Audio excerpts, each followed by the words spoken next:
God's blessings on you this morning. A reading from St. John chapter 16, a continuation from yesterday. St. John chapter 16, verses 19 and 20. Now Jesus knew that they desired to ask him. He said to them, "Are you inquiring amongst yourselves about what I said a little while, and you will not see me, and again a little while, and you will see me? Most assuredly, I say to you that you will weep and lament, but the world will rejoice, and you will be sorrowful, but your joy will be turned into joy." The word of the Lord. Now a continuation of a second portion of Martin Luther's sermon preached on April 30th, 1531.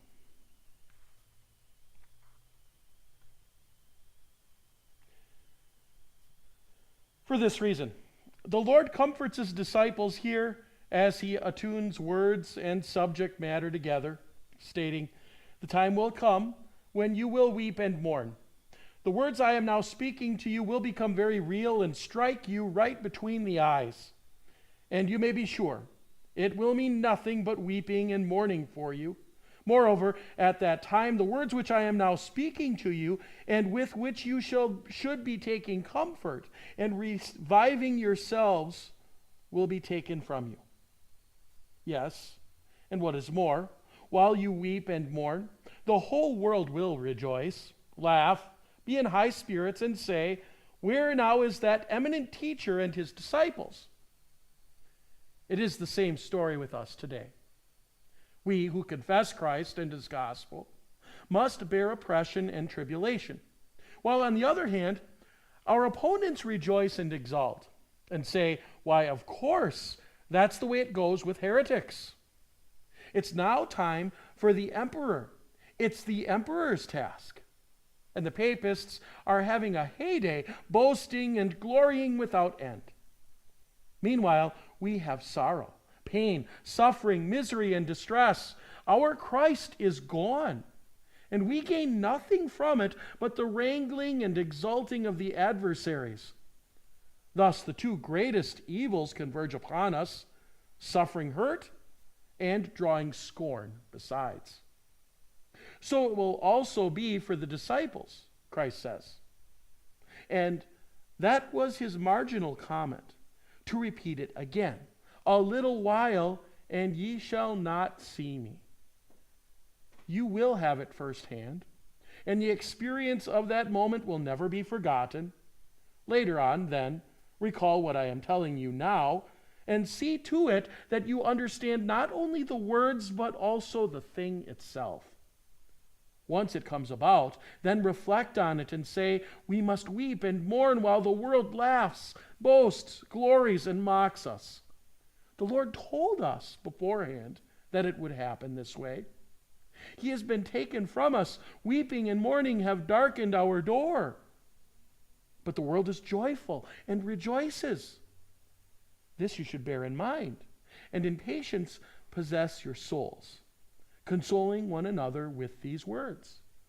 Notice how Christ alternates sorrow and joy, weeping and laughter, just as he had previously done when he said, "A little while, and you will not see me, and again a little while, and you will see me." So he also does here in his explanation. You will surely have sorrow. And in contrast, the world will be rejoicing, but both your mourning and the world's joy have their little while. Always there comes a blessed exchange. Your sorrow becoming joy, the world's joy becoming sorrow. He speaks in that way so that patience will be increased. Indeed, who could remain steadfast and strong if God did not every once in a while provide relief? Ceaseless sorrow. That would be hell itself. But here's the assurance. The sorrowing of Christians and the rejoicing of the world both have their little while. Christians will weep and lament. The world, on the other hand, will sing, dance, and celebrate. Be of good cheer. Take the pause that refreshes. And before you know it, there will be a trade-off. sorrow changing into joy, and joy into sorrow. At the close of the gospel lesson, he says very clearly, your heart shall rejoice, and your joy no man taketh from you. In other words, sorrow will finally be transmuted into eternal joy, a joy which no one shall ever take from you. This is something we should learn really well, so that we will have the right perspective in times of affliction and temptation, of enabling us to say, I do indeed have grief now, but it's only a little while, and then the sorrow will be turned into joy. Especially do we need this attitude if we are in the preaching ministry. The devil and the world will never stop assailing you. If you speak the truth, the world rages madly. It begins to curse, condemn, persecute, and you'll have to endure scorn and mockery. And if the world can whip out its sword against you, it will surely do that too, with Master Devil joining the fray, driving such poisonous fiery darts into your heart that you will almost literally suffer a meltdown when you experience this kind of tribulation. The world cursing and persecuting, deriding and laughing, and the devil also plaguing you, what will you do? Become impatient? Give up the ministry? Walk away from it all, even cursing? Not at all. Instead, have patience. Wait it out. Take courage and say, so what? Didn't my Lord Christ predict? Ye shall weep and lament, but the world shall rejoice.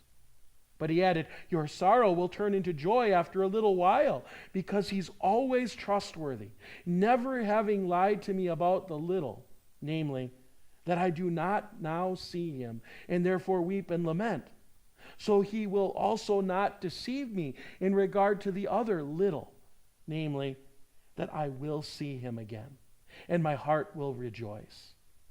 That's why we need seriously to ponder his words when he describes this alternating between not seeing and then seeing Christ, being sorrowful and then rejoicing, weeping, and then being cheerful.